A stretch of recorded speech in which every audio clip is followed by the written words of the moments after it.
Hey guys، امروز من براتون داستان آنابل رو تعریف کنم. ببینیم حقیقت داره یا واقعیت نداره. لطفاً برای اینکه از من حمایت کنید لایک، کامنت، سابسکرایب یادتون نره. زنگوله بغلش هم فعال کنید که هر وقت من ویدیو گذاشتم بهتون خبر بده.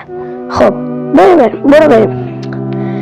در سال 1970 یه مادر برای دخترش برای دختر جانشجویش به نام بنا یه دونه عروسک خرید. همینجا رویدادهای وحشتناکی در دنیای عروسک شروع می شود. فیلم ها و داستان‌های زیادی در مورد این عروسک درست شد، اما مهمترین فیلم کانجرنینگ است. در این بخش سرگرمی نمناک به بیان داستان مربوط به این عروسک ترسناک می‌پردازیم که حقیقت دارد یا نه.